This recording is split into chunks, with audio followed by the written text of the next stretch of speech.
My sister Linda whispered, "Happy birthday, Mom," with the same fake smile she'd perfected for church photos, while her husband Paul counted the elderly guests like a vulture circling fresh roadkill. My 27-year-old son Jason leaned in and whispered, "Get your bag, we're leaving. Act like nothing's wrong." The champagne glass in my hand suddenly felt heavier than a sledgehammer. Where are you watching from today? Drop your location in the comments below and hit that like and subscribe button.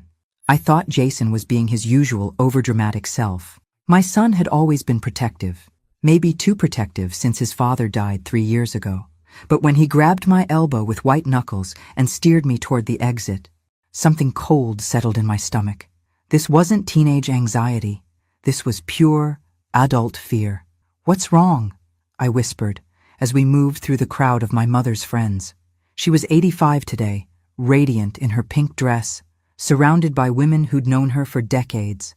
The Riverside Community Center was decorated with streamers and balloons, and Mom's favorite big band music played softly in the background. Everything looked perfect. Too perfect, now that I thought about it. "Not here," Jason muttered, his hand still gripping my arm. "Just keep smiling and walking." I've seen that expression on my son's face exactly twice before. Once when he was 12 and caught his father cheating. Once when the doctors told us Dad's cancer had spread. Both times, my world fell apart within hours. So when Jason locked the car doors and turned to me with those same dark eyes, I knew my life was about to change again. "Mom, something's very, very wrong," he said, his voice steady but his hands shaking. "I need to tell you what I overheard." The party continued behind us through the community center's windows. My mother sat at the head table, cutting her birthday cake while everyone applauded. Linda was taking pictures, Paul was refilling drinks, and everything looked absolutely normal, which apparently was exactly the problem. "Jason, you're scaring me." "Good," he said grimly, "because what I heard scared the hell out of me." He pulled out his phone and showed me a voice recording. His thumb hovered over the play button. "I recorded this 20 minutes ago when I went to get your purse from Linda's car. They were in the parking lot, and they thought everyone else was inside." They? Linda and Paul. The name hung in the air like a curse. My sister Linda, who'd organized this whole party, who'd insisted on handling all the arrangements, who'd been so helpful, so attentive to Mom's needs lately, the sister I'd trusted with everything. "Mom, before I play this, I need you to know that after we hear it, we're driving straight to the police station. No stops, no calls, no giving them a chance to explain. Whatever you hear, whatever they've done, we're reporting it tonight." I stared at my son's serious face and felt something shift inside me. The same feeling I'd had when I finally filed for divorce from his father. The moment when protecting yourself becomes more important than keeping the peace. "Play it." The voices were muffled but clear enough. Linda's voice. "She signed the papers this morning, didn't she?" Paul's voice. "Yep." "Power of attorney is now officially yours. The old bat thinks she's just helping with Medicare paperwork." My blood went cold. Mom had mentioned signing some insurance documents Linda had brought over. She'd been so proud that her daughter was helping with the confusing paperwork. She'd trusted Linda completely. "The nursing home deposit goes through Monday," Paul continued. "Once she's in there, we can sell the house within 30 days. Market's hot right now. Should get at least $400,000. $400,000. Mom's house. The house where Linda and I grew up. The house Mom had sworn she'd never leave. "What if she fights the commitment?" Linda asked. "She won't have a choice. I've got Dr. Peterson lined up to say she's showing signs of dementia, unsafe to live alone. The paperwork's already filed." Dr. Peterson. Mom's doctor for 15 years. The man she trusted implicitly. Jason stopped the recording. We sat in silence, watching the party through the windows. My mother laughed at something her friend Dorothy said. She looked vibrant, sharp, completely alert, not like someone who needed to be committed. "There's more," Jason said quietly. "More? They're planning to drug her tonight. Something to make her confused, disoriented. Paul's got something in his jacket. They want to create an incident that justifies the emergency commitment." I felt like I was drowning in broad daylight. This wasn't just theft. This was kidnapping. This was destroying an old woman's life for money. "We have to go back," I said. "Mom, no. We call the police first. She's still in there with them. What if they..." What if they what? They're not going to hurt her in front of 50 witnesses, but if we go back now, they'll know we know. They'll disappear, destroy evidence, maybe accelerate their timeline. He was right, and I hated him for being right. But I also loved him for being smart enough to get us out before it was too late. How did you know to record them? Jason was quiet for a moment.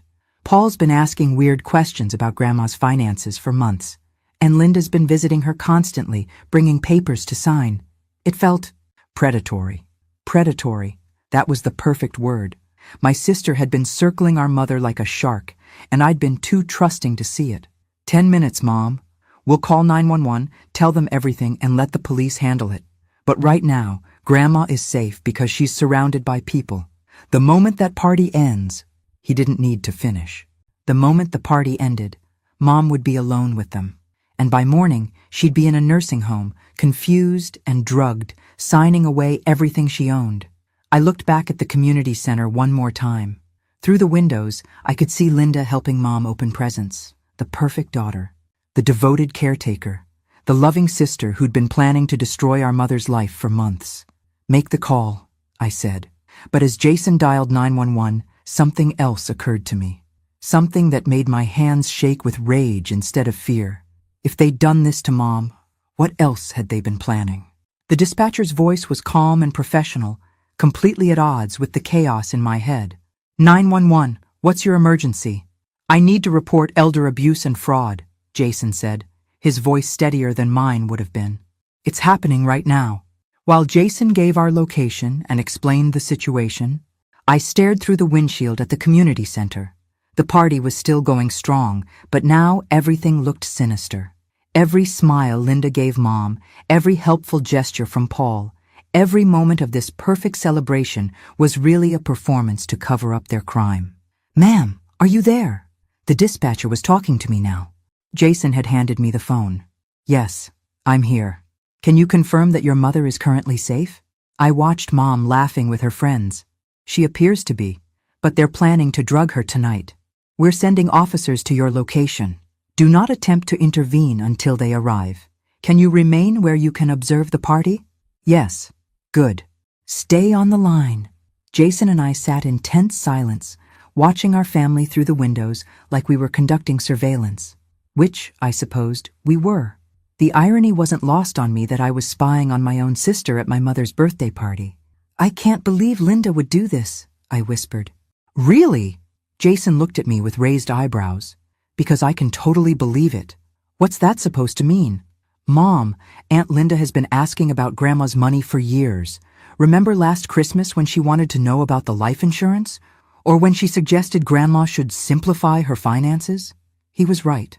And I felt stupid for not seeing it. Linda had been planting seeds for months, maybe years. The caring daughter worried about Mom's safety. The helpful sister concerned about Mom's finances. The devoted family member who just wanted what was best. She's been setting this up for a long time, I said. The realization hitting me like a slap. Yeah, and Paul's been researching elder care facilities and property values. I caught him looking up nursing homes on his phone at Easter. Easter. That was 4 months ago. They'd been planning this since at least Easter, maybe longer. Every family dinner, every holiday visit, every concerned phone call had been part of their scheme. My phone buzzed. A text from Linda. Where did you go? Mom's asking for you. I showed Jason the message. He snorted. She's probably panicking. They need you there to make everything look normal. Another text. Jason too. Come back. The cake is amazing. Should I respond? Tell her we went to get something from the car. We'll be right back. I typed the lie, hating every word. But if Linda suspected we knew, she might accelerate whatever they had planned for tonight. Through the window, I could see Linda checking her phone, reading my message, then walking over to Paul. They had a quick conversation, and Paul nodded toward the parking lot. They were looking for us. They're getting nervous, Jason said. Good, let them squirm. As we watched, Paul walked outside and started toward the parking lot. He was trying to look casual, but his movements were too purposeful. He was definitely looking for us. Get down, Jason said, sliding low in his seat. We ducked below the windows as Paul walked past our car. He stopped, looked around, then pulled out his phone. Even from inside the car with the windows up, we could hear his voice raised in frustration. "They're not here," he said to whoever he was calling. "Yeah, I checked everywhere. Their car's here, but they're gone." He listened for a moment, then, "No, we stick to the plan. Maybe they just went for a walk. We'll proceed as scheduled." Proceeded as scheduled.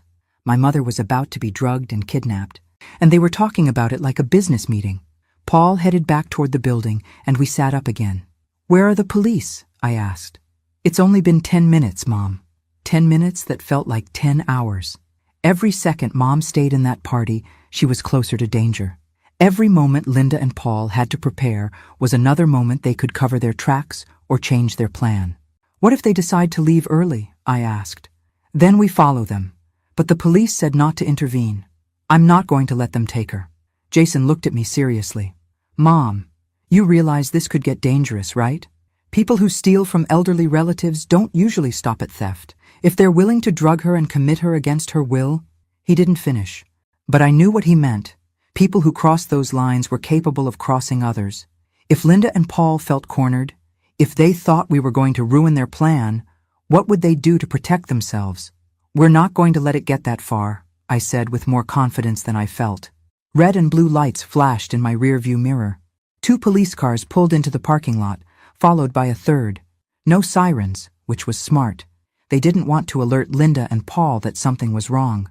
"Thank God," I breathed. The first officer approached our car. Jason rolled down the window. "Are you the callers?" "Yes, sir. I'm Jason Miller. This is my mother, Carol. I'm Officer Martinez. We need to hear that recording." Jason played the audio again. Officer Martinez listened without expression, but I saw his jaw tighten when Paul talked about drugging Mom. "Do you know what substance they're planning to use?" "No, but the man said he had something in his jacket." "And your mother is currently inside the building?"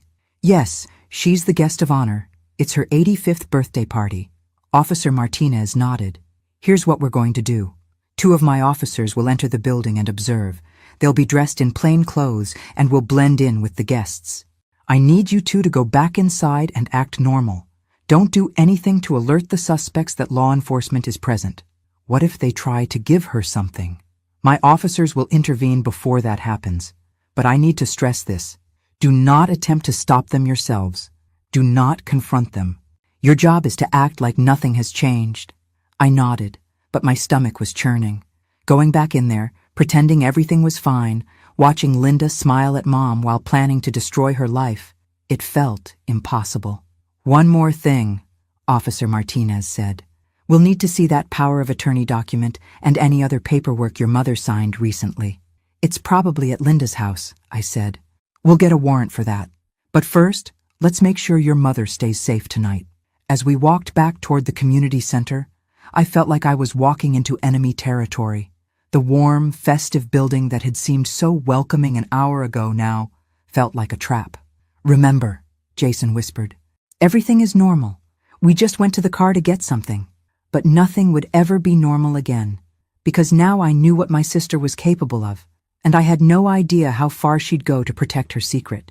The automatic doors slid open, and we stepped back into the party. Linda rushed over immediately, her face bright with fake concern. "There you are. Mom was worried sick. Where did you go?" "Car," I said simply, amazed at how steady my voice sounded. "For 45 minutes? Had we really been gone that long?" Time had felt both frozen and racing while we sat in that parking lot. "Car trouble," Jason said smoothly. "We got it sorted out." Linda's eyes narrowed slightly, but her smile never wavered. "Well, you missed Mom's speech. She thanked everyone for coming, especially her 2 daughters and her wonderful grandson." Her 2 daughters. I wondered if Mom would still feel that way tomorrow when she learned what Linda had planned for her. "Where is she?" I asked. "Sitting with Mrs. Henderson and the Bridge Club ladies. They're telling stories about the good old days." I looked across the room and saw Mom surrounded by women her age, all of them laughing at something Mrs. Henderson was saying. Mom looked absolutely radiant, not like someone who needed to be in a nursing home, not like someone who was losing her mind. "She looks wonderful," I said. "Oh, you know Mom always puts on a good show," Linda said dismissively. "But we both know she's been struggling lately." "Struggling with what?" I wanted to ask, but I bit my tongue and nodded like I agreed. Well, Linda continued, Paul and I were thinking we'd drive her home after this. Save you the trip. There it was. The setup. They wanted to get Mom alone. That's sweet of you, I said. But Jason and I were planning to take her. We want to spend a little more time together. Linda's smile flickered for just a second. Oh, well, that's fine, I suppose, though we did promise to help her sort through some paperwork tonight. You know how she gets confused about her Medicare statements. Medicare statements. Right. More papers for Mom to sign while she was confused and trusting. Maybe tomorrow would be better, I suggested. She'll be tired after today. Yes, but the paperwork has deadlines. It really needs to be done tonight. We stared at each other across the gap of 47 years of sisterhood, and for the first time in my life, I saw Linda clearly. Not as my big sister who'd protected me from schoolyard bullies. Not as the successful woman who'd always seemed to have her life together, but as a predator who'd been planning to destroy our mother's life for money. We'll figure it out, I said finally. Linda nodded, but I could see the wheels turning behind her eyes. She was already planning her next move. That's when I noticed Paul across the room, deep in conversation with a man I didn't recognize. A tall, thin man in a doctor's coat who kept glancing toward Mom. Dr. Peterson, the doctor who was supposed to declare Mom mentally incompetent.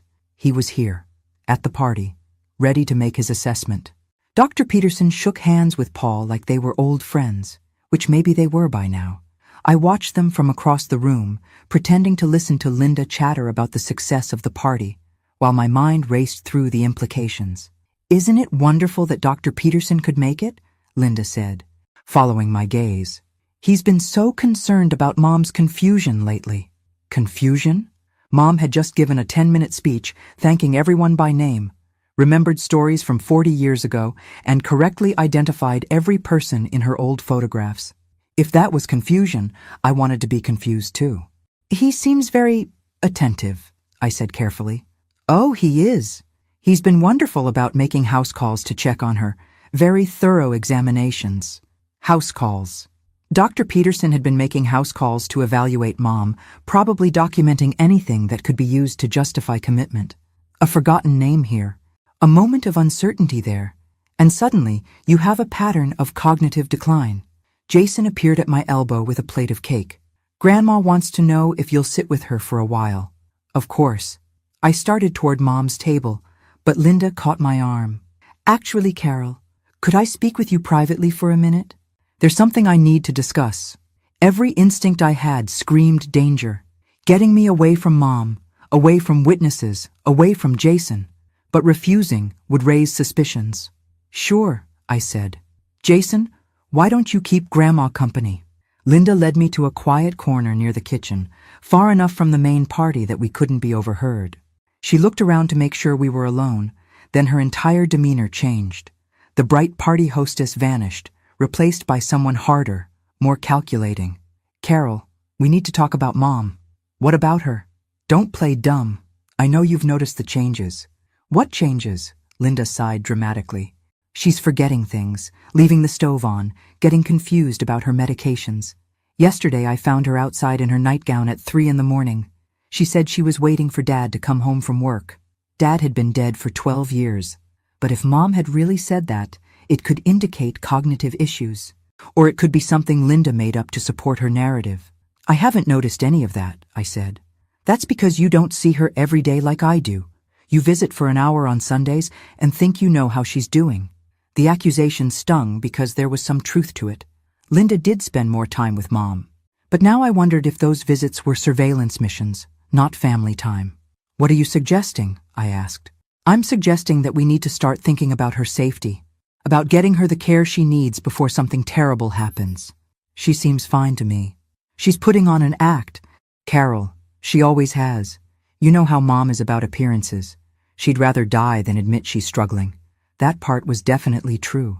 Mom had always been proud, always determined to handle things herself, but using Mom's independence against her was particularly cruel. So what do you want to do? Paul and I have been researching facilities. There's a beautiful place called Sunset Manor that specializes in memory care. Very high-end, excellent staff. Memory care? Linda, she doesn't have dementia. Not yet. But early intervention is key. The doctor says if we wait until she's completely incapacitated, the transition will be much harder. The doctor.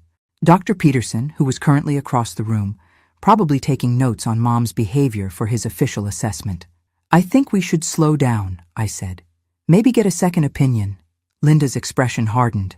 Carol, I've been handling Mom's affairs for months while you've been buried in your own problems. I know what's best for her. My own problems. Code for my divorce, my job loss, my general life falling apart. Linda had always been good at making me feel inadequate. I'm still her daughter, I said. I get a say in this. Do you? Because according to the power of attorney documents, I'm the one responsible for her care decisions. There it was. The power of attorney that Mom thought was just for Medicare paperwork. Linda's ace in the hole. When did you become her power of attorney? This morning. She signed the papers voluntarily with Dr. Peterson as a witness. Dr. Peterson again. The man was everywhere in their plan. I want to see those documents. Of course. I have copies at home. We can review them tomorrow when we meet with the admissions director at Sunset Manor. You've already set up a meeting? Monday morning. I made the appointment weeks ago, assuming you'd want to be involved in choosing Mom's new home. Weeks ago, before Mom had even signed the power of attorney. They'd been planning this for weeks, maybe months. And if I don't agree? Linda shrugged. Then you don't agree. But I have the legal authority to make decisions about her care, and Dr. Peterson's assessment supports immediate placement. What assessment? When did he assess her? During his house calls. He's been monitoring her condition for months. I felt trapped in their web of planning and manipulation. Every angle had been covered, every objection anticipated, except for one thing they hadn't counted on. I think Mom should have a say in this, I said. Mom isn't capable of making rational decisions about her own care anymore. That's the whole point. She seems pretty rational to me. Because she's having a good day. You should see her on the bad days. Maybe she had bad days. Maybe getting older was harder than it looked from the outside. But condemning someone to institutional care based on their worst moments seemed wrong. Let's table this for now, I said. It's her birthday. We can discuss it later. Actually, we can't. Linda checked her watch. The doctor needs to complete his assessment tonight to have the paperwork ready for Monday's meeting. Assessment? What kind of assessment? Just a few simple questions. Memory tests, cognitive function, that sort of thing. Nothing stressful. I looked across the room at Mom, still surrounded by her friends, still sharp and engaged. Then I looked at Dr. Peterson, still talking with Paul, still taking notes. And if she passes these tests? Carol. Linda's voice was patient, the way you'd talk to a child. She's not going to pass. People with her condition rarely do. Her condition. Mom didn't have a condition beyond being 85 years old, but apparently, in Linda's world, being old was condition enough. I want to be there when he talks to her. That might make her nervous. Dr. Peterson prefers to conduct these evaluations in private. Of course he did. It was easier to manipulate responses when there were no witnesses. Then I want to review his notes afterward. Doctor-patient confidentiality prevents... I want copies of everything, Linda. The power of attorney documents, the medical assessment, the nursing home applications. If you're doing this for Mom's own good, you should have no problem sharing the paperwork. Linda's smile faltered. Of course. I'll have everything ready for you tomorrow. Tomorrow, when it would be too late to stop whatever they had planned for tonight. Actually, I said, I'd like to see the power of attorney documents tonight, just to understand exactly what authority you have. They're at home. Then let's go get them. Carol, I'm not leaving Mom's party to drive home for paperwork. Don't be ridiculous. Then maybe this whole conversation is premature. Maybe we should wait until I can review the documents before making any decisions. I watched Linda's face cycle through frustration, anger, and calculation. She needed me on board, or at least neutralized. Having me actively opposed to the plan would create complications. Fine, she said finally. I'll bring the paperwork to your house tomorrow morning. We can review everything together. What time? 9 o'clock. By 9 o'clock tomorrow, if their plan worked, Mom would already be in the nursing home, confused and drugged, with no way to fight the commitment. Actually, I said, why don't I just come home with you tonight after the party? We can review everything then. and I can help you prepare for Monday's meeting." Linda's eyes narrowed. She was trying to figure out why I was suddenly so eager to be involved when I'd been absent from Mom's care for months. That's very thoughtful, Carol.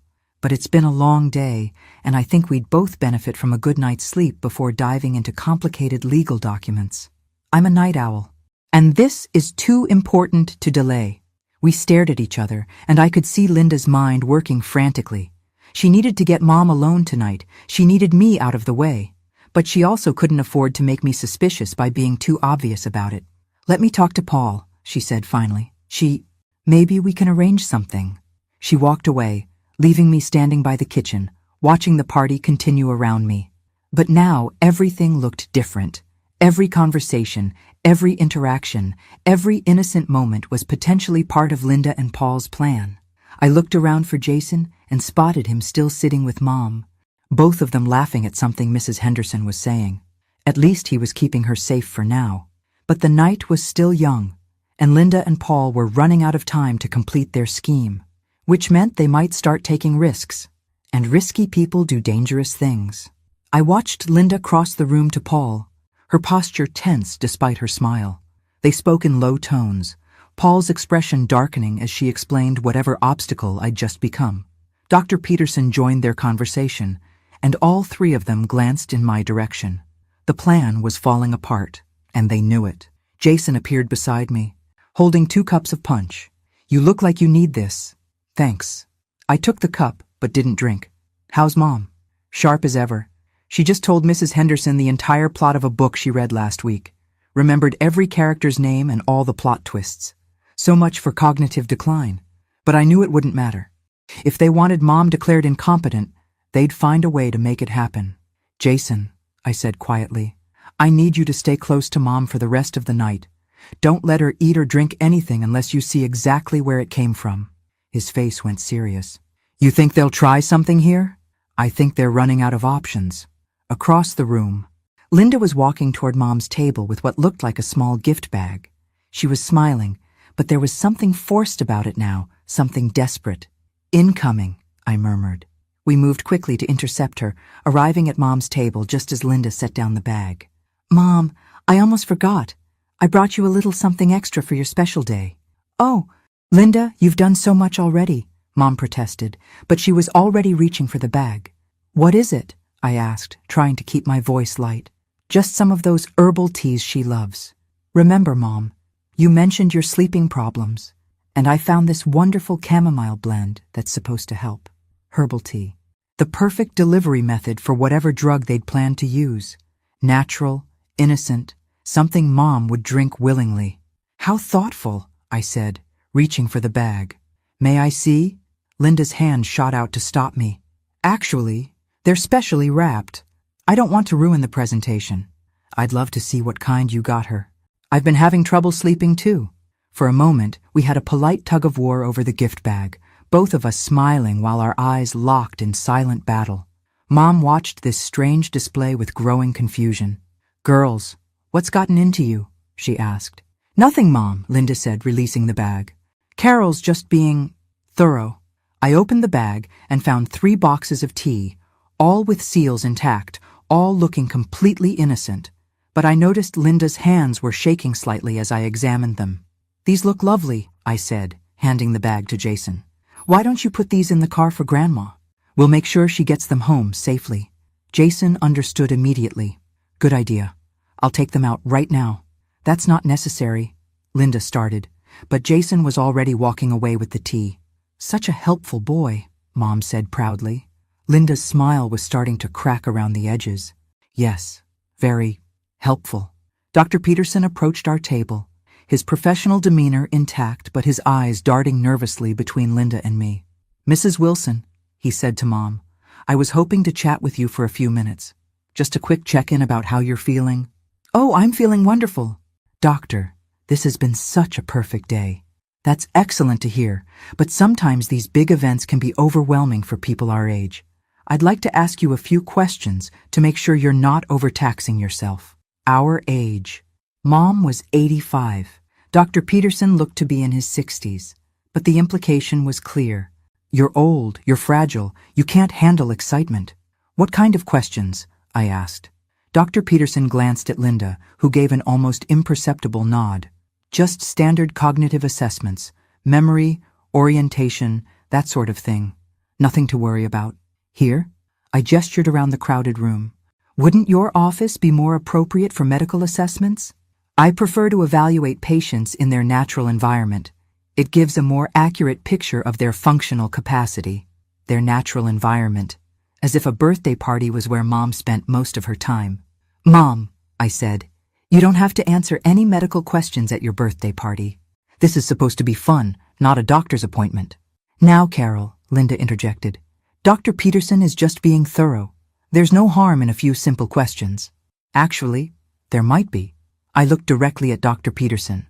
Aren't there protocols for cognitive assessments, standardized environments, specific procedures, patient consent forms? Dr. Peterson's professional facade flickered. Well, yes, but this is more of an informal check-in. With what purpose? Are you documenting this informal check-in? Will it be part of Mom's medical record?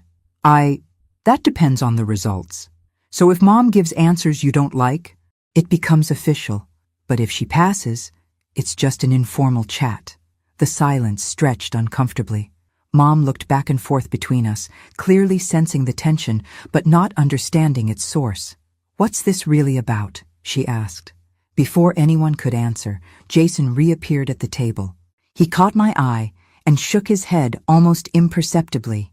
I interpreted that to mean he'd found something wrong with the tea. Dr. Peterson was just leaving, I said firmly. Actually, I think it would be beneficial. Doctor. My voice was sharp enough to cut glass. My mother is at her birthday party, surrounded by friends, clearly alert and engaged. If you have medical concerns, you can schedule a proper appointment with proper procedures. But you're not conducting any kind of assessment here tonight. Dr. Peterson looked to Linda for support, but she was staring at the tablecloth, her face pale. Perhaps another time, he said finally, and walked away. Mom watched him go, then looked at me with eyes that were far sharper than anyone with dementia should have. Carol, honey, what's going on? The question hung in the air. This was the moment when I had to decide how much to tell her, how much truth she could handle, how much danger she was really in.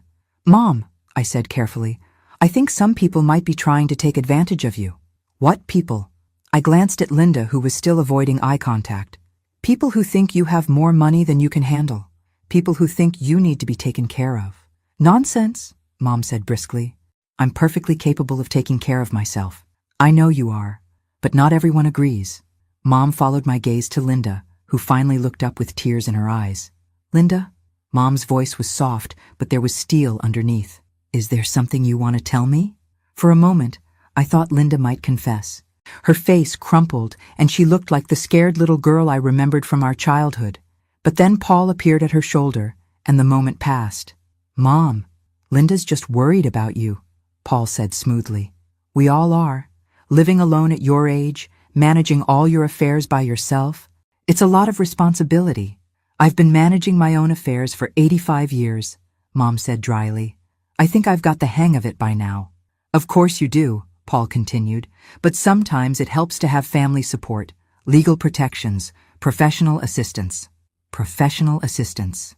Code for guardianship, power of attorney, nursing home placement. What kind of legal protections? Mom asked. Oh, just some paperwork to make things easier, in case you ever need help with decisions or medical care. I signed some Medicare forms this morning, Mom said slowly. Linda said they were just insurance updates. That's right, Linda said quickly. Nothing important. But Mom was looking at her with growing suspicion. Linda, what exactly did I sign? Just some forms to help me help you, if you ever need it. What kind of help? The question was simple, but Linda couldn't answer it without revealing the truth.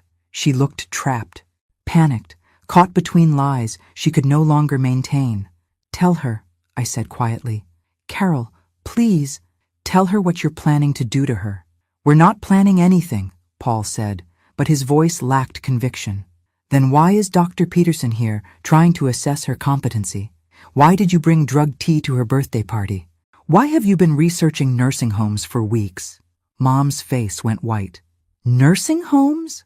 The party continued around us, but our table had become an island of tense silence.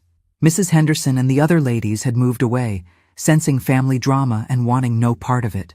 "Linda," Mom said, her voice shaking, "please tell me you're not trying to put me in a nursing home." Linda burst into tears.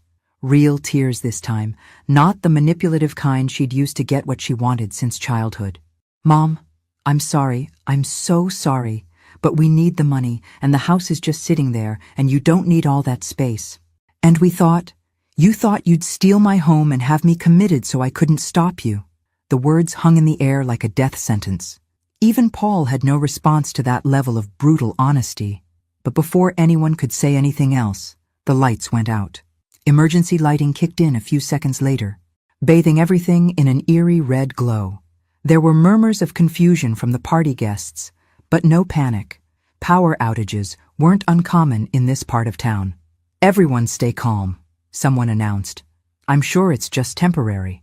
But in the dim emergency lighting, I saw Paul grab Mom's arm and start pulling her toward the exit. "Come on, Mrs. Wilson," he said. "Let's get you outside where it's safer." That's when I realized the power outage wasn't an accident, and our mother was about to disappear into the night. "Stop," I said, moving to block Paul's path to the exit. "Carol, she needs fresh air," Paul said, but his grip on Mom's arm was too tight for someone who was just being helpful. "Then, open a window." In the dim emergency lighting, I could see other party guests moving calmly toward the exits, guided by ushers with flashlights.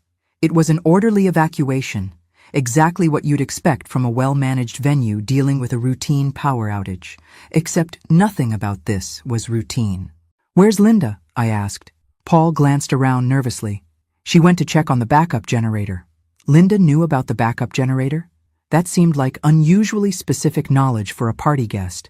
"Jason," I called out, spotting my son helping elderly guests navigate in the dim light. "Right here, Mom. We're leaving. All of us. Together." "The parking lot's a bit chaotic right now," Paul said. "Might be better to wait until—" "No."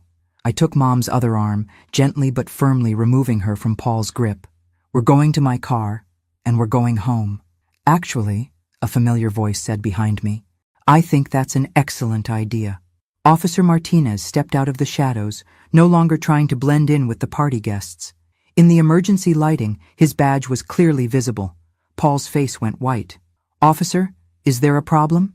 "Several problems, actually, starting with the fact that the power didnage wasn't an accident." "I don't understand." "Someone cut the main electrical line to the building.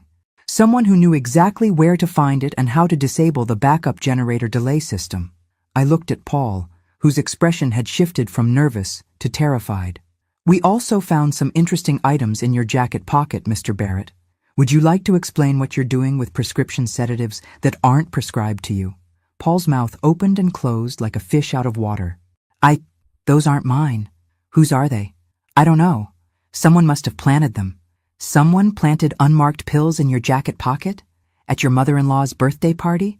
When Officer Martinez put it like that, it sounded exactly as ridiculous as it was. "Where's Linda?" Mom asked. "Mom," her voice steady despite everything that had just happened. "Being questioned by my colleagues," Officer Martinez said, "along with Dr. Peterson." Dr. Peterson. I'd almost forgotten about him in the chaos. "What did they find?" I asked. "Forged medical records documenting cognitive decline that never actually occurred. Pre-signed commitment papers. Applications to 3 different nursing homes, all submitted last week." "Last week?" Mom's voice was sharp with anger. "Before I ever signed any power of attorney?" "Yes, ma'am. It appears this plan has been in motion for several months." Mom looked around the dim room, taking in the chaos, the emergency lighting, the reality of what her daughter had tried to do to her. "I want to see Linda," she said finally.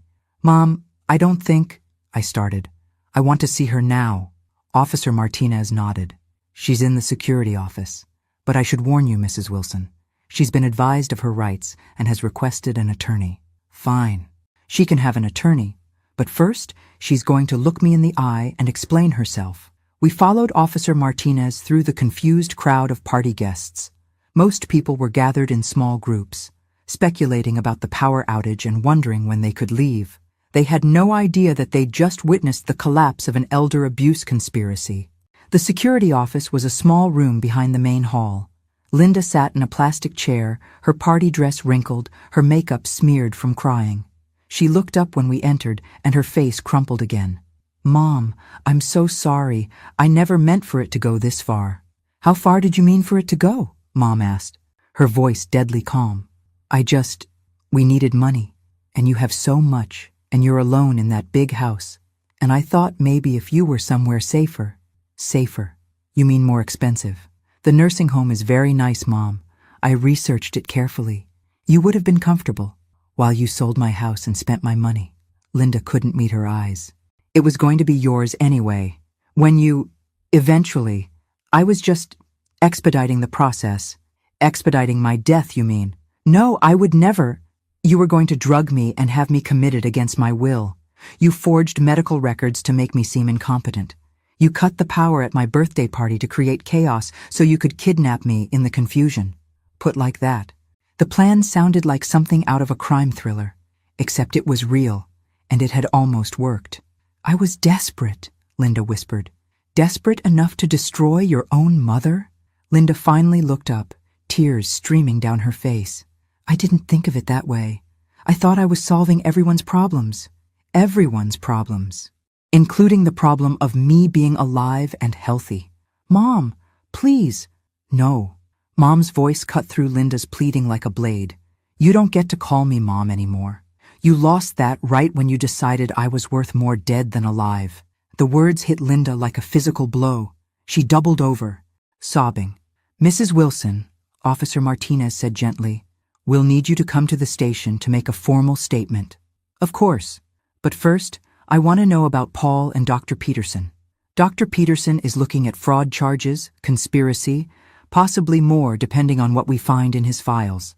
Mr. Barrett will likely face kidnapping charges, elder abuse, conspiracy." "And Linda?" "That depends partly on her cooperation and partly on what charges you want to pursue." Mom looked at her daughter, who was still crying in the plastic chair. "I want to pursue all of them," she said finally. "Every single charge you can think of." Linda's head snapped up. "Mom, please, I'm your daughter." "No," Mom said sadly. "You were my daughter. The woman who tried to steal my life is a stranger." We left Linda in the security office and followed Officer Martinez outside. The parking lot was still crowded with confused party guests. But the crowd was thinning as people realized the party was over. "What happens now?" I asked. "Arraignments? Probably tomorrow. Trial in a few months. But with the evidence we have, including the recording your son made, convictions are very likely." Jason appeared beside us, slightly out of breath. "The tea was definitely drugged," he said. "The lab tech did a quick field test. Some kind of sedative, strong enough to knock out someone grandma's size for hours. Hours. Long enough to get her to the nursing home. Long enough for the drugs to confuse her enough that she'd seem disoriented when she woke up. Long enough for Dr. Peterson to declare her mentally incompetent based on her drugged behavior." "They really thought of everything," I said. "Almost everything," Mom corrected. "They didn't count on having a grandson smart enough to smell a rat." Jason grinned. "Or stubborn enough to do something about it." "Or a daughter who finally learned to see through her sister's lies," I added. Mom looked back at the community center where her birthday party had turned into a crime scene. 85 years old, she said. "I thought I'd seen everything." "Are you okay?" I asked. She considered the question seriously. "You know what? I think I'm better than okay. For the first time in months, I know exactly who I can trust."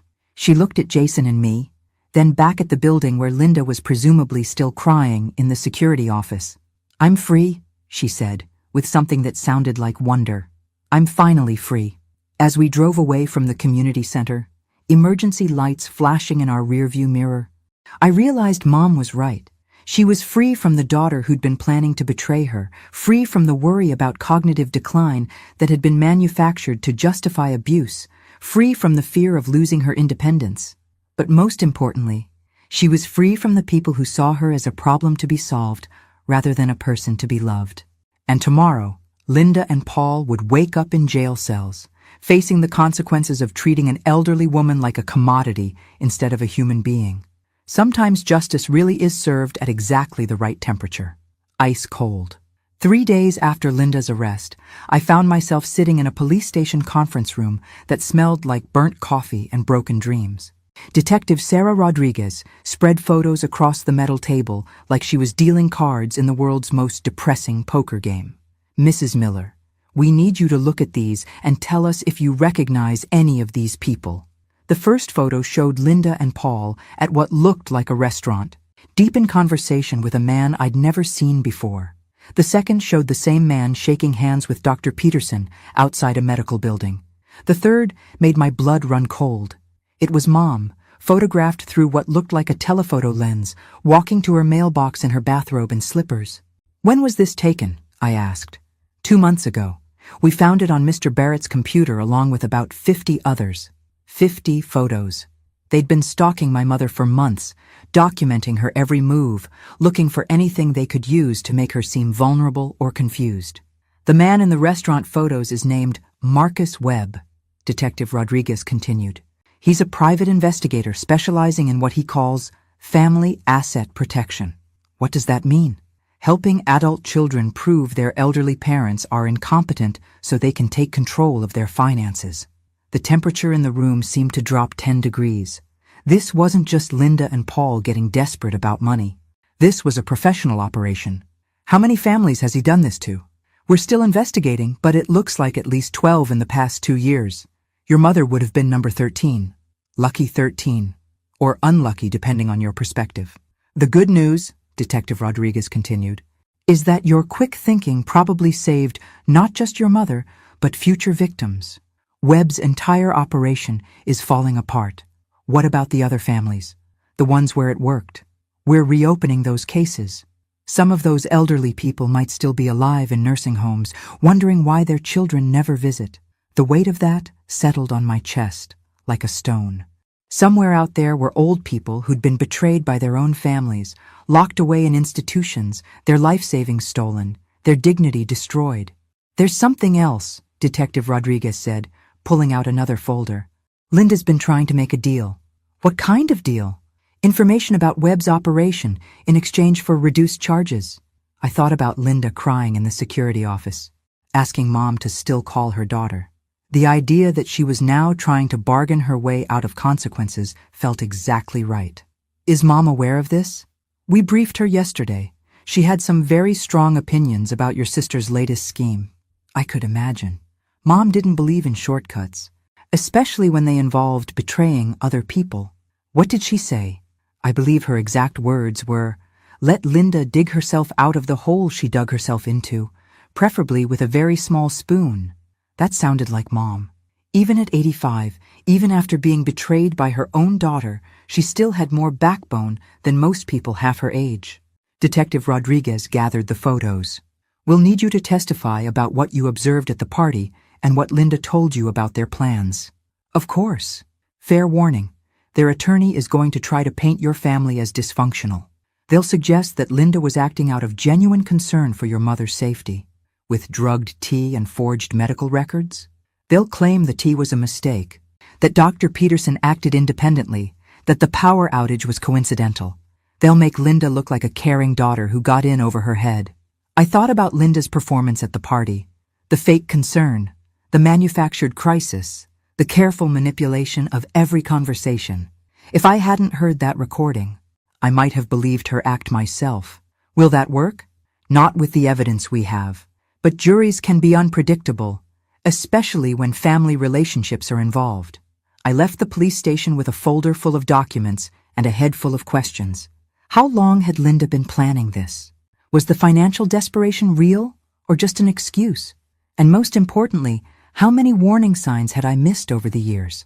Mom was waiting for me in my living room when I got home, sitting in my favorite chair like she owned the place, which, given recent events, was probably exactly the attitude she needed. How did it go? She asked. Complicated. There's more to this than just Linda and Paul. I explained about Marcus Webb and the other families, about Linda's attempt to make a deal, about the photos they'd taken of her. Mom listened without interruption, her face growing harder with each detail. 50 photos, she said when I finished. At least. For 2 months, I thought I was developing paranoia because I kept feeling like someone was watching me. Turns out, I wasn't paranoid enough. Mom, I'm so sorry. I should have seen what was happening. How? Linda's been practicing manipulation since she could talk. Remember when she convinced the teacher that I forgot to pack her lunch so she could get free meal tickets? She was 8 years old, and she was already learning that lying got her what she wanted. I thought she'd outgrow it. Mom stood up and walked to my kitchen window, looking out at the street like she was checking for surveillance. The detective said Linda wants to make a deal, she said. Information about the private investigator in exchange for lighter charges. And what do you think about that? I think Linda created this mess and should face the consequences. Mom nodded approvingly. Good. Because I've been thinking about those other families, the ones where this scheme actually worked. What about them? Someone needs to check on them. Someone needs to make sure they're actually receiving proper care, that their money is being used for their benefit. Mom, that's not your responsibility. She turned from the window, and I saw something in her eyes I'd never seen before. Not anger, not sadness, but determination with a sharp edge. Whose responsibility is it then? The police will investigate the crimes, but who's going to actually visit these people? Who's going to make sure they're not sitting in some facility wondering why their children abandoned them? There are social workers, patient advocates, who are overworked and underfunded and probably don't even know these people exist. She had a point. The system was designed to process cases, not to care for individuals. What are you suggesting? I'm suggesting that I have time, resources, and a very personal understanding of what these people have been through. I'm suggesting that maybe Linda's betrayal should result in something positive. Mom, you're 85 years old. So were some of the victims. Age doesn't disqualify me from helping people. I could see where this was heading, and part of me admired her instinct to turn trauma into purpose. But another part of me worried about her taking on more stress after everything she'd been through. Let me help, I said. You have your own life to rebuild, your job, your divorce, your recovery from all the chaos Linda created. Linda didn't just attack you. She attacked our whole family. Jason and I deserve a chance to fight back too. Mom smiled, the first genuine smile I'd seen from her since the party. Fight back by helping other families? Fight back by making sure this never happens to anyone else. That, Mom said, sounds like a plan. That night, I lay in bed thinking about the photos of Mom in her bathrobe, about Linda's tears in the security office, about elderly people sitting in nursing homes wondering why their children never called. But mostly I thought about the expression on Mom's face when she talked about helping the other victims. For the first time since Dad died, she looked like she had a purpose beyond just surviving. Linda had tried to destroy Mom's life for money. Instead, she'd given Mom something more valuable, a mission. The irony was almost poetic. Almost. The first nursing home we visited looked like a luxury hotel from the outside. Manicured lawns, elegant architecture, discreet signs advertising premium senior living. But the smell hit us the moment we walked through the doors. Industrial disinfectant, trying to mask something unpleasant underneath. We're here to visit Margaret Foster, Mom told the receptionist, using the information Detective Rodriguez had given us. Are you family? Old friends, Mom said smoothly. We haven't seen her since she moved here. The receptionist checked her computer. Room 247. Take the elevator to the second floor. Turn right. Room 247 was at the end of a long hallway lined with wheelchairs and confused-looking residents. We found Margaret Foster sitting by her window, staring out at the parking lot with blank eyes. She was thin, pale, wearing a hospital gown instead of regular clothes. Mrs. Foster? Mom approached gently. My name is Dorothy Wilson. This is my daughter, Carol. Margaret turned slowly, and I saw a flicker of awareness in her eyes. Not confusion or dementia, but surprise that someone was talking to her. Are you here to see me? Yes, we are. We wanted to check on how you're doing. Margaret's eyes filled with tears. No one visits anymore. My son said the drive was too far. According to the police files, Margaret's son lived 12 minutes away, but he'd been too busy spending her money to visit. How are they treating you here? Mom asked. The nurses are nice enough, but Margaret glanced around nervously, then leaned forward. I'm not supposed to be here. This is all a mistake. What kind of mistake? I signed some papers for my son. He said they were insurance forms. Next thing I knew, men in white coats were at my door saying I had to come here for my own safety. The story was almost identical to what Linda had planned for Mom. The same lies, the same manipulation, the same tragic result. "Mrs. Foster," I said gently, "do you know what those papers were?" "Power of attorney," they told me later. But I never agreed to that. I never said my son could put me in a home. Mom and I exchanged glances. Margaret Foster was coherent, articulate, clearly capable of making her own decisions. She'd been warehoused here because it was convenient and profitable. "What happened to your house?" Mom asked. "Sold it. My son said I needed the money for care, but I never see any bills. I asked for my checkbook, and they say family members handle all that now. Do you want to leave here?" Margaret's face lit up with hope, so desperate it was painful to see. "More than anything. But they say I can't. They say I'm not competent to make that decision." We spent an hour with Margaret, listening to her stories about her life before the nursing home, her confusion about how she'd ended up here, her longing to go home. She was sharp, funny, completely alert. The only thing wrong with her was that she'd trusted the wrong person. As we prepared to leave, Margaret grabbed Mom's hand. "Will you come back?" "Yes," Mom promised. "We'll be back next week." In the car afterward, we sat in silence for several minutes. 12 people, I said finally. At least 12. Webb's operation has been running for 2 years. How many Margaret Fosters are sitting in rooms like that right now? Too many. Mom pulled out her phone and called Detective Rodriguez. "Detective, it's Dorothy Wilson. I need to know about legal advocacy for elderly people who've been inappropriately committed." "Yes, I'll hold." While Mom worked the legal angle, I found myself thinking about Linda again. Had she ever considered what Mom's life would be like in a place like that? Had she imagined Mom sitting by a window, wondering why her family never visited? "There's a legal aid organization that specializes in elder rights," Mom said after hanging up. "They can petition for Margaret's release, but they need evidence of inappropriate commitment. We can provide that. It's not enough. We need medical evaluations, financial records, proof that she was coerced into signing documents." "So what do? We document everything, every conversation, every detail about her mental state, every indication that she's being held against her will." "Mom, we're not investigators." "No, but we're witnesses, and sometimes that's enough." That evening, Jason came over for dinner and found us surrounded by files, legal documents, and notes about Margaret Foster's case. "This looks intense," he said. "We're building a case to get an elderly woman out of inappropriate nursing home placement," I explained.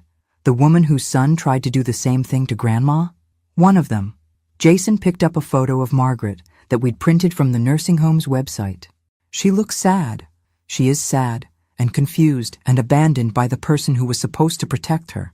Like what almost happened to Grandma." "Exactly." Jason studied the papers for a moment. "What can I do to help?" "You're 27 years old," Mom said. "You have better things to do than—" "Grandma, with respect, that's crap. This matters. What they tried to do to you, what they did to her, it's not okay. If there's a way to fix it, I want to help." Mom smiled at him with pure affection. "In that case, we need someone good with computers to research Marcus Webb's other cases and track down the families involved." "On it." As Jason settled in with his laptop, I realized something had shifted in our family dynamic. 3 weeks ago, we'd been focused on our own problems. My divorce, Jason's job search, Mom's increasing isolation. Now we were working together towards something bigger than ourselves. "You know what's strange?" I said. "What?" "Linda thought she was solving a problem by getting rid of you.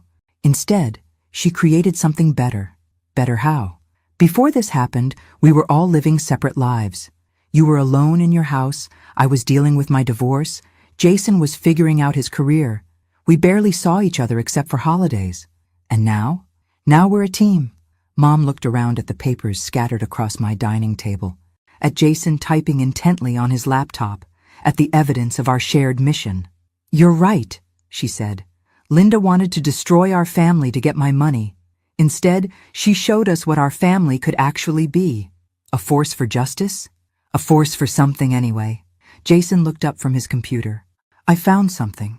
Webb has been advertising his services on a website called Concerned Children Resources. He targets adult children who are worried about elderly parents with substantial assets. What kind of advertising? Is your elderly parent making poor financial decisions, refusing necessary care, putting themselves at risk? We can help you get the legal authority to protect them and preserve family assets. Protect them, I said bitterly. Right. There's more. He's got testimonials from satisfied clients talking about how he helped them secure their inheritance and ensure proper care for aging parents. Testimonials from people like Linda. Probably. But here's the interesting part. One of the testimonials is from someone named Jennifer Barrett. Mom and I looked at each other. Barrett? Like Paul Barrett? Could be a relative. Let me dig deeper. As Jason researched, I thought about the scope of what we were uncovering. This wasn't just a few isolated cases of adult children taking advantage of elderly parents. This was an organized system, marketed and sold like any other professional service. Found her, Jason announced. Jennifer Barrett is Paul's sister. She used web services 2 years ago to have her father committed and his assets transferred to her control. Where's her father now? Jason's expression darkened. He died in a nursing home 6 months ago. But according to his obituary, he left behind a loving family and a substantial charitable legacy. Charitable legacy? Jennifer donated his money to various causes after he died, made herself look like a philanthropist instead of a thief. So Paul learned the technique from his sister. It looks that way. I stared at the computer screen, feeling sick. This wasn't just about greed or desperation. This was about people who'd turned elder abuse into a family business. How many people has Webb helped commit inappropriately? Still counting, but it's looking like at least 20 families over the past 3 years. 20 families. 20 elderly people who'd trusted their children and ended up imprisoned for it. 20 Margaret Fosters sitting by windows, wondering why no one loved them anymore. We have to stop this, I said. We will, Mom said firmly. One case at a time, one family at a time, one elderly person at a time. It seems overwhelming. Everything worthwhile is overwhelming at first. But as we worked late into the night, documenting cases and building files, I began to understand why Mom had been so determined to take this on. For the first time since Dad died, she had a purpose that matched her strength. Linda had tried to make Mom into a victim. Instead, she'd created an advocate.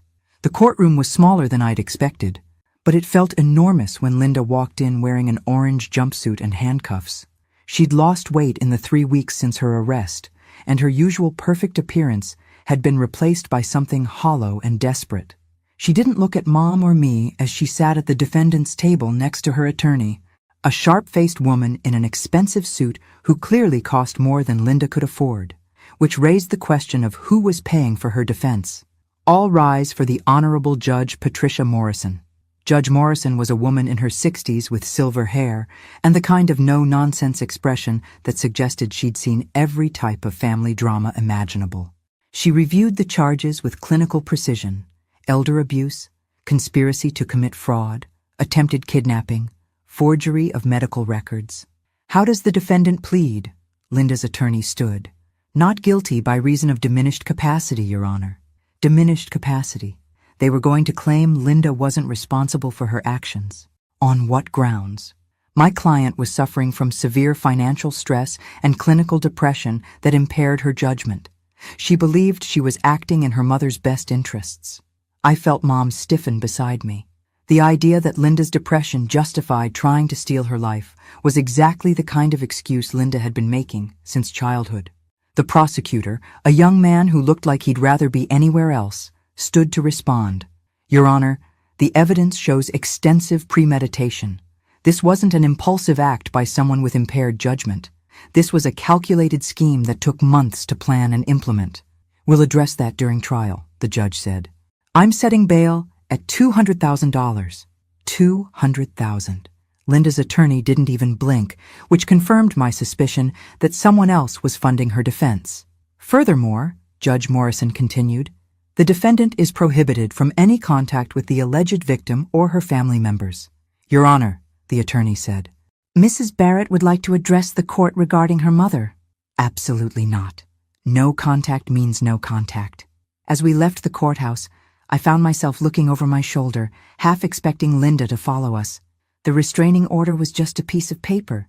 If she was desperate enough to drug our mother, what would stop her from approaching us directly? She looked terrible, Mom said as we reached the parking lot. Good. Carol, she's still my daughter. No, Mom. She stopped being your daughter when she decided to destroy your life for money. I know, but seeing her like that makes you feel guilty for protecting yourself? Mom was quiet for a moment. Maybe? Don't. Whatever sympathy you're feeling, remember Margaret Foster. Remember the 12 other families Webb targeted. Linda isn't a victim here. I know that intellectually. But emotionally, I keep thinking about the little girl who used to climb into my bed during thunderstorms. That little girl grew up to be someone who planned to drug you and steal your home. I know, but I could see the conflict in Mom's eyes. 47 years of loving Linda couldn't be erased by 3 weeks of betrayal, no matter how complete that betrayal had been. That afternoon, we drove to our second nursing home visit. This time we were looking for James Chen, whose daughter had used Webb's services to have him committed after he refused to move in with her family. Sunshine Manor was a step down from where we'd found Margaret. The building was older, shabbier, with the kind of institutional feel that announced its residents were problems to be managed rather than people to be cared for. James Chen was in the day room, sitting alone at a table working on a crossword puzzle. He was a small, neat man in his 70s, wearing clothes that looked expensive but didn't fit properly anymore. Mr. Chen? Mom approached carefully. My name is Dorothy Wilson. I wondered if I could sit with you for a few minutes. He looked up with intelligent eyes behind wire-rimmed glasses. Are you from the state? Another inspector? No, just a friend who wanted to check on how you're doing. How I'm doing? He set down his pencil. I'm doing terribly. Thank you for asking. His directness was refreshing after Margaret's heartbreaking confusion. Can you tell me what happened? Mom asked. My daughter decided I was too old to live alone. When I disagreed, she had me declared mentally incompetent and shipped here like a piece of furniture. Are you mentally incompetent? James gestured to the crossword puzzle. Today's New York Times, Friday edition. I've completed it every day for 30 years. Does that seem incompetent to you? Mom examined the puzzle. It was nearly finished, with only a few difficult clues remaining. What was your profession, Mr. Chen? Retired professor of mathematics, 42 years at the university. I published over 60 research papers and supervised 37 doctoral dissertations. And your daughter thought you couldn't take care of yourself? My daughter thought my house was too valuable to sit empty while I lived in it alone. The same story, the same motivation. Adult children who saw their parents' assets as inheritances being wasted on the parents themselves. How long have you been here? 8 months. My daughter visits once a month, always with papers for me to sign. Always with reasons why I need to stay here for my own safety. What kind of papers? Financial documents. Mostly. Transferring accounts, authorizing expenditures. I refuse to sign them, but she keeps trying. So you still have control of your finances? Theoretically. But I can't access my accounts from here. They don't allow residents to handle money. James Chen was trapped in a different way than Margaret Foster. Where Margaret had been completely dispossessed, James was being slowly bled dry through a longer, more subtle process. Mr. Chen, I said, would you like help getting out of here? Young lady, I've been trying to get out of here since the day I arrived. My daughter has legal guardianship. The facility won't release me without her permission. What if we told you there might be another way? James studied us carefully. Who are you people really? Mom explained about Linda's attempted scheme, about Marcus Webb, about the other families we'd discovered. So you're volunteers? Freelance advocates for elderly abuse victims? Something like that. And you think you can help me? We think we can try. James was quiet for a long moment, studying his crossword puzzle. The answer to 17 across, he said finally, is justice. 7 letters, defined as what victims hope for, but rarely receive. He filled in the letters with steady handwriting. I'd very much like your help, he said.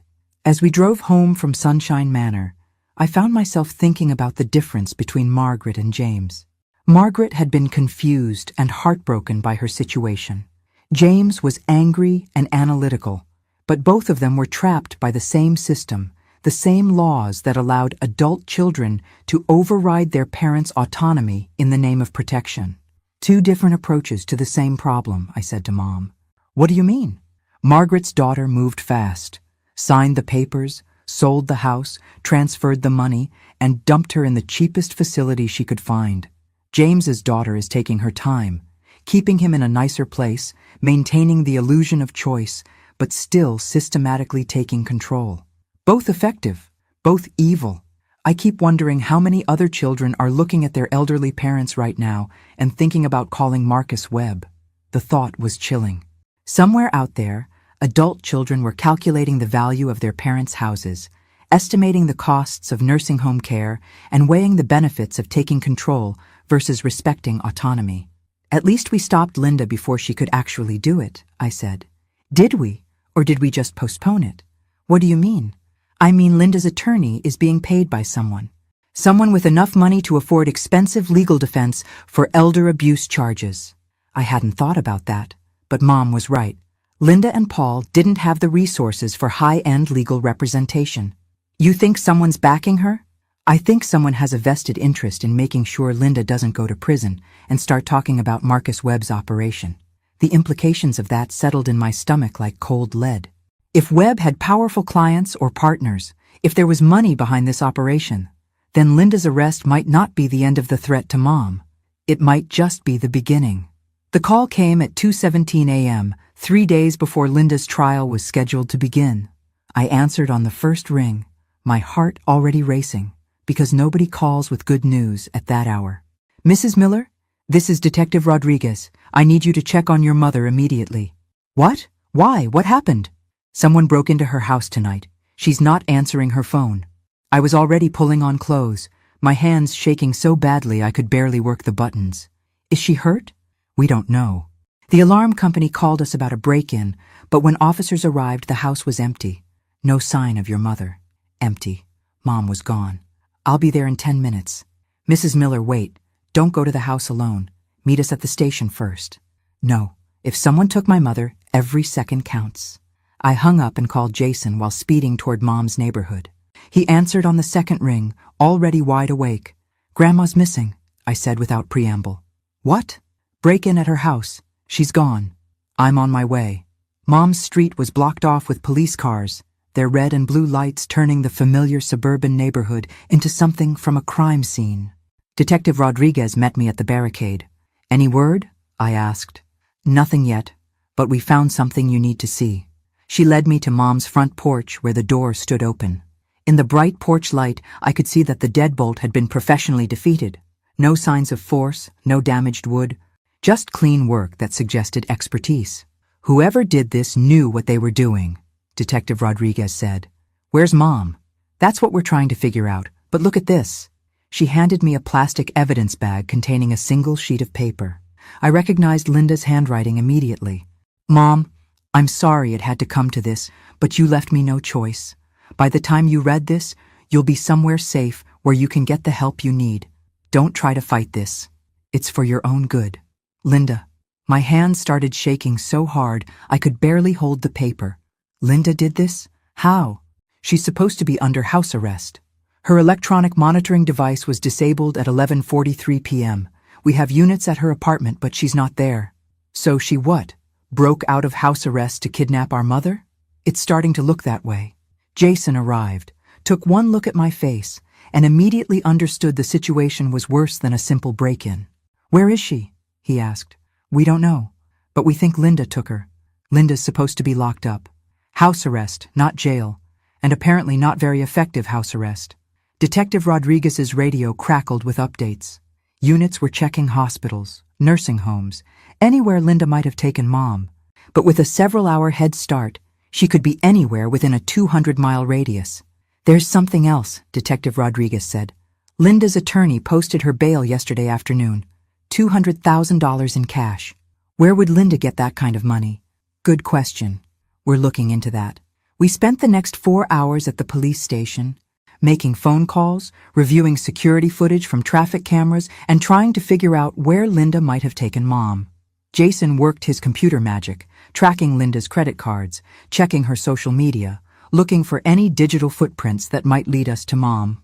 At 6:30 a.m., my phone rang. Unknown number. Carol? It's me. Mom? Oh my God, where are you? Are you okay? I'm fine, sweetheart. A little shaken up, but fine. Where are you? That's complicated. I'm at Sunset Manor, the nursing home Linda had picked out for me. Sunset Manor, the high-end facility Linda had researched for her original plan. Are you hurt? Did she drug you? She tried to. Brought me some tea with something in it, but I've learned to be suspicious of unexpected tea offerings. Despite everything, I almost smiled. Mom was developing a sense of humor about being targeted for chemical manipulation. How did you get away? I didn't. I'm still here. What do you mean? I mean, Linda didn't kidnap me, Carol. I went with her voluntarily. The words didn't make sense. What? Linda called me around midnight, crying, saying she needed to see me. Said she had information about Marcus Webb that could help the other victims, but she was afraid to tell the police because she didn't trust them. Mom, that's exactly what someone planning to kidnap you would say. I know. But she also said Paul was planning to kill me to keep me from testifying. The temperature in the room dropped 10 degrees. Kill you? According to Linda, Paul figured out that the police were building a case against Marcus Webb based on my testimony and the evidence Jason found. She said he was planning to make my death look like an accident so the case would fall apart. And you believed her? I didn't know what to believe, but I figured if Linda was lying, I could handle her. If Paul was planning to kill me, I needed to know about it. So you went with her in the middle of the night to a nursing home? She said it was the only place she could think of where we could talk privately. Somewhere Paul wouldn't think to look for us. I looked at Detective Rodriguez, who was listening to every word. Her expression suggested this story was either completely brilliant or completely insane. Mom, where's Linda now? Talking to the police. She called them herself around 5 a.m. She what? She turned herself in. Told them everything about Marcus Webb's operation, about Paul's plan to kill me, about who's been funding her defense. Who's been funding her defense? Marcus Webb himself. He's been paying for high-end attorneys for all his clients who got caught, making sure they stay loyal and don't expose his operation. The pieces were starting to fit together. Webb had been protecting his business by protecting the people who could destroy it. But why would Linda turn against him now? Because she found out Paul wasn't just planning to kill me. He was planning to kill her too. That stopped me cold. What? Once I was dead and the case fell apart, Linda would be a liability. She knew too much about Webb's operation. Paul figured it would be easier to eliminate all the witnesses than to risk exposure. So Linda wasn't trying to kidnap you. She was trying to protect you. And herself. Let's not get too sentimental here. Fair point. Linda was still the person who'd tried to drug Mom and steal her house. But apparently, she drew the line at murder. What happens now? Now Linda cooperates fully with the investigation into Marcus Webb. She testifies against Paul and Dr. Peterson and whoever else was involved. And she probably goes to prison for a much shorter time than she would have otherwise. And you? I testify about what Linda told me about Paul's plan. I help put Marcus Webb out of business permanently. And I go home. Are you sure you're safe? Carol, I'm sitting in a nursing home with 6 police officers providing security while Linda gives her statement. I'm probably the safest 85-year-old woman in the state right now. 2 hours later, Mom walked out of Sunset Manor, looking remarkably composed for someone who'd spent the night uncovering a murder plot. Linda walked out in handcuffs, but not the same defeated woman we'd seen in court. She looked relieved, like someone who'd finally stopped carrying a weight she couldn't handle. How are you doing? I asked Mom. Better than I expected. It turns out facing your fears is easier when your fears involve concrete threats from specific people rather than vague anxieties about aging and dependency. What do you mean? I mean, for the past year, I've been worried about losing my independence, my mental faculties, my ability to take care of myself. But last night, my problems were simple. Don't get murdered, help catch the bad guys, protect other elderly people from the same scheme. Simple problems? Simpler than existential dread, anyway. Mom had a point.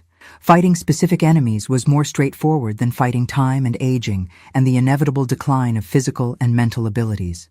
So what now? Now we finish what we started. We help Margaret Foster and James Chen get out of inappropriate placements.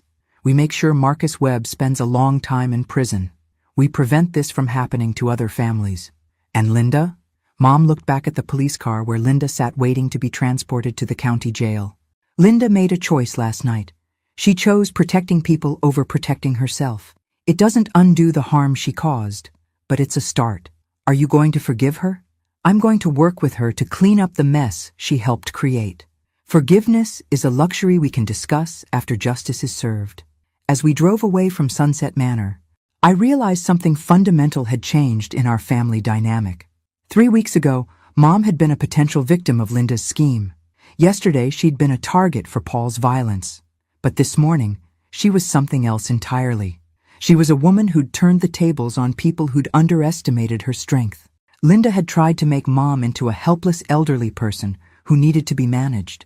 Instead, she'd discovered that Mom was still the formidable woman who'd raised 2 daughters, survived decades of marriage, and built a life on her own terms. Some people don't go quietly into nursing homes. Some people fight back. And some people win. 6 months later, I stood in the courtroom watching Marcus Webb get sentenced to 15 years in federal prison. The judge's words were crisp and unforgiving. You preyed on the most vulnerable members of our society and destroyed families for profit. The court hopes this sentence sends a clear message that elder abuse will not be tolerated. Mom sat beside me, taking notes in a small notebook she'd brought specifically for this moment. Over the past months, she'd become something of an expert on elder law, patient advocacy, and the systemic failures that allowed people like Webb to operate. 15 years, she said quietly. He'll be 73 when he gets out. Poetic justice. He'll be exactly the demographic he spent years exploiting. Linda sat 3 rows ahead of us with her new attorney, a public defender this time, since Webb's money had disappeared along with his freedom. She'd received 3 years in a minimum security facility in exchange for her cooperation, which had been extensive and devastating to Webb's operation. After the sentencing, Linda approached us hesitantly. She looked different, thinner, older, but somehow more solid than the brittle woman who'd planned Mom's downfall. "Mom?" she said softly. "Linda." They looked at each other across 6 months of investigations, trials, and the slow process of untangling the damage Linda had helped create. "I wanted to thank you," Linda said. "For what?" "For not letting me become a murderer." It was a strange way to phrase gratitude, but it was accurate. If Mom hadn't gone with Linda that night, if Linda hadn't discovered Paul's plan to eliminate all the witnesses, she might have remained complicit in something much worse than fraud. "What will you do now?" Mom asked. "Report to prison next month. Serve my time. Try to figure out how to rebuild something resembling a life when I get out." "And Paul?" 25 years. Dr. Peterson got 10. The other accomplices got various sentences based on their level of involvement. Linda glanced around the courtroom, which was emptying as people moved on with their lives. "I know this doesn't fix anything," she said. "I know I destroyed our family and nearly destroyed you, but I wanted you to know that helping you stop Webb was the first good thing I've done in years." "It was," Mom agreed. "It doesn't erase the harm, but it was good. Will you—" Linda's voice broke slightly. "Will you write to me? In prison?" Mom considered the question for a long moment. "I'll write to you, but not as your mother, as someone who believes in redemption but not in forgetting consequences." Linda nodded, tears streaming down her face. "That's more than I deserve." "Yes, it is." Linda walked away to begin her own process of facing consequences and possibly finding a way back to being human. "How do you feel?" I asked Mom as we left the courthouse. "Like justice was served. Not perfect justice, but adequate justice." "And Linda?" "Linda is no longer my problem to solve. She's an adult woman who made adult choices and will face adult consequences." We drove to our final nursing home visit of the day. Over the past 6 months, we'd successfully helped 11 elderly people get released from inappropriate placements, return to their homes, or move to facilities they'd actually chosen. Margaret Foster was now living in a senior community she loved, with full control of her finances and regular visits from friends she'd made through our support group. James Chen had returned to his house and his crossword puzzles, plus a part-time teaching position at the university that kept him engaged with the world. Today we were visiting Eleanor Patterson, whose case had been the most challenging because her son was a lawyer who'd used his professional knowledge to create an airtight guardianship arrangement. Eleanor was 91, sharp as a blade, and madder than hell about being locked in Peaceful Pines Manor against her will. "Dorothy Carroll," she greeted us with her usual regal bearing. "Do you have good news or bad news?" "Good news," Mom said, producing a thick envelope. "The appeals court overturned your son's guardianship. You're free to leave whenever you want." Eleanor's composure cracked for just a moment, and I saw the vulnerable woman underneath the fierce exterior. "When?" "Today, if you want. We've arranged temporary housing until you decide what you want to do long term. I want to go home. Your son sold your house. Then I want to buy a new one. At 91, I don't have time to waste on rental properties." Eleanor Patterson packed her belongings with the efficiency of someone who'd been ready to leave for months. As we drove her to her temporary apartment, she sat in the back seat of Mom's car with a cat carrier containing the tabby she'd been secretly keeping in her nursing home room. "What will you do now?" she asked Mom. "Keep doing this. There are always more cases, more families affected by Marcus Webb's former clients, more elderly people who need advocates. And personally, what will Dorothy Wilson do for Dorothy Wilson?" Mom considered the question. "I'm thinking about selling my house."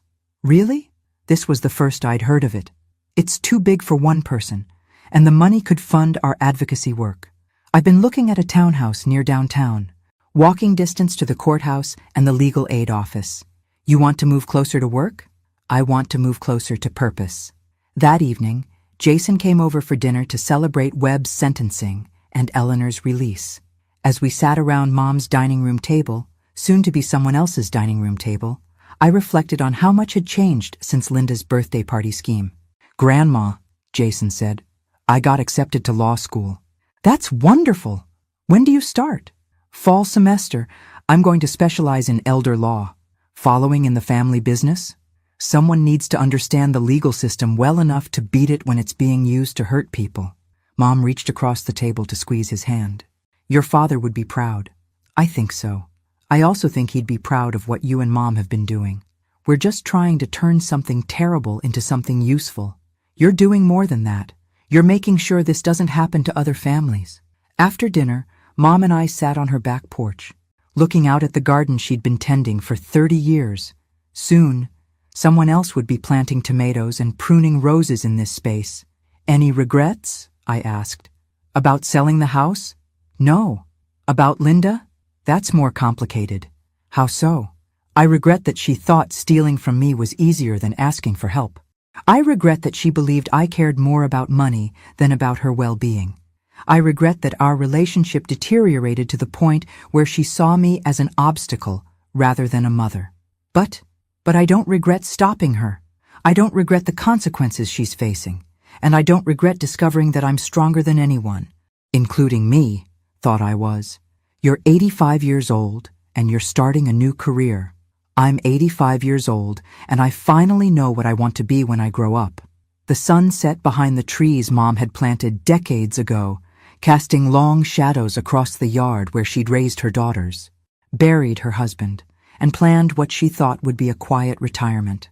Instead, Linda's betrayal had given her something unexpected, a second act with real meaning, real impact, and real satisfaction. 6 months ago, Linda had seen Mom as a problem to be solved, an elderly woman with too much money and too much independence. She'd tried to reduce Mom to a diagnosis, a dollar amount, a burden to be managed.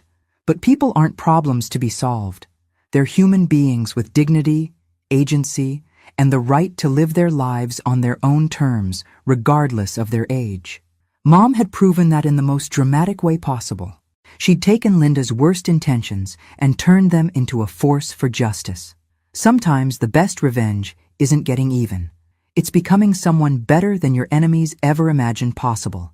And sometimes, if you're very lucky, getting older means getting stronger, not weaker. At 85, Mom had learned to fight harder, think sharper, and care deeper than she ever had before. Linda had tried to make her disappear. Instead, she'd helped her find her voice. Not a bad outcome for someone who was supposed to be past her prime. Thanks for listening. Don't forget to subscribe and feel free to share your story in the comments. Your voice matters.